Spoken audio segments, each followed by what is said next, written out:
ফরজ ইবাদতগুলোকে আল্লাহ পাক রব্বুল আলামিন সওয়াবের দিক থেকে অধিকতর বৃদ্ধি করে দিলেন। রমজান মাসে একটা ফরজ ইবাদতের সওয়াব দ্বিগুণ থেকে দ্বিগুণ। একটা সামান্য নফলের সওয়াব হলো ফরজের সমতুল্য রমজান মাসে, সুবহানাল্লাহ। এবং বান্দার একটি নেক কাজ করলে 70টি নেক দান করা হয়।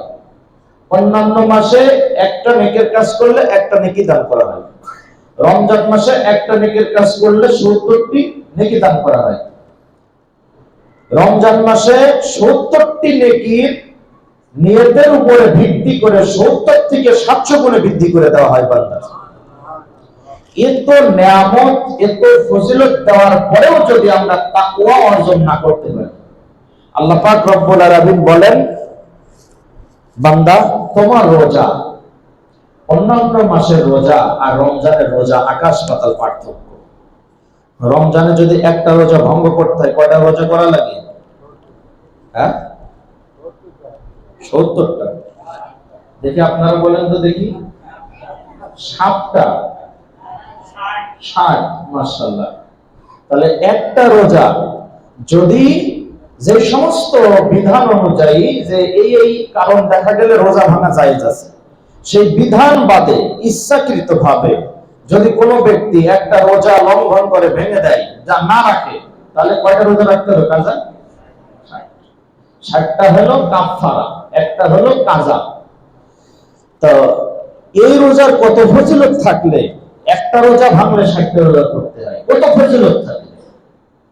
আল্লাহ পাক রব্বুল আলামিন রমজান মাসে দিনের বেলা বান্দার জন্য, মুসলমানদের জন্য খানা পানাহার কি আল্লাহ হারাম করে দিয়েছেন। আল্লাহ পাক রব্বুল আলামিন বলছে, তোমার দিনের বেলায় তোমার যত ধরনের খানা পিনা যাবতীয় কাজবাজ যা আছে সব থেকে বিরত থাকো একমাত্র আমার জন্য। তুমি রোজা রাখো আমার জন্য, রাতে ইবাদত করো আমার জন্য। এইভাবে ইবাদত বন্দেগী করতে থাকো। রহমতের 10 দিন ইবাদত বন্দেগী করো, রহমতের 10 দিনে রহমত প্রাপ্ত হবা। মাগফিরাতের 10 দিন করো, মাগফিরাতের 10 দিন ইবাদত বন্দেগী করলে আল্লাহ পাক রব্বুল আলামিন maaf করে দিবে। এইভাবে ইবাদত বন্দেগী নাজাতের 10 দিন করতে থাকো। যদি করতে পারো আল্লাহ জাহান্নাম থেকে নাজাত দান করবে। তো এই যে আল্লাহ জাহান্নাম থেকে নাজাত দান করবে, আপনার কাছে ছোট মনে হলো? বলেন সুবহানাল্লাহ। এই নাজাত কিভাবে আসবে? আল্লাহ রাসূল সাল্লাল্লাহু আলাইহি ওয়াসাল্লাম বলেন, মান কামা লাইলাতুল কদরি ঈমানান ওয়া ইহতিসাবান গুফিরা লাহু মা তাকাদ্দামা মিন যামবি। আল্লাহ পাক রব্বুল আলামিনের কাছে আমরা প্রতিদিন রোজা রেখেছি, প্রতিদিন ইফতারের সময় দোয়া করছি, তারাবির সময় দোয়া করছি, তারাবির পরে দোয়া করছি, আল্লাহ পাক রব্বুল আলামিন আপনি আমাদেরকে maaf করেন, আপনি আমাদের প্রতি রহম করেন, আপনি আমাদের প্রতি দয়া করেন, আপনি আমাদের প্রতি করুণা করেন, তাকওয়াশীল বান্দাদের অন্তর্ভুক্ত করে নেন। আল্লাহ রাসূল সাল্লাল্লাহু আলাইহি সাল্লাম বলেন, এইভাবে দোয়া করতে থাকো। আল্লাহ যদি তাকওয়াশীল বান্দাদের অন্তর্ভুক্ত নাও করে, তাহলে রমজানের শেষ দশক ইতিকাফ করো। কি করো? ইতিকাফ করো। ইতিকাফের মাধ্যমে আল্লাহ পাক রব্বুল আলামিন তোমার তাকওয়াশীল বান্দা হিসেবে গণ্য করে নেবে। বলি সুবহানাল্লাহ। রমজানের কয় দশক? শেষ দশকে কি করো? ইতিকাফ করতে থাকো।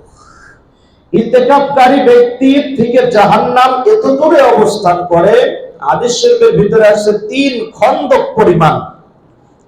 খন্দক পরিমাণ জাহান্নাম ইতিকাফকারী ব্যক্তির কাছ থেকে দূরে সরে যায়।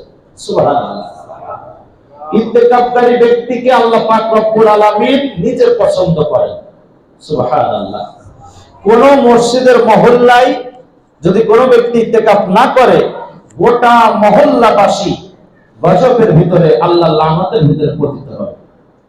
যদি এক ব্যক্তি যদি ইতিকাফ করে, আল্লাহ পাক রব্বুল আলামিন এক ব্যক্তির ইতিকাফ করার মাধ্যমে, এক ব্যক্তির ইতিকাফ করার দ্বারা আল্লাহ পাক গোটা মহল্লাবাসীর উপর থেকে গজব লানত উঠায় দেন। তাহলে ইতিকাফ এত বড় একটি মারাত্মক জিনিস। ইতিকাফ আমাদের প্রত্যেকের করা উচিত।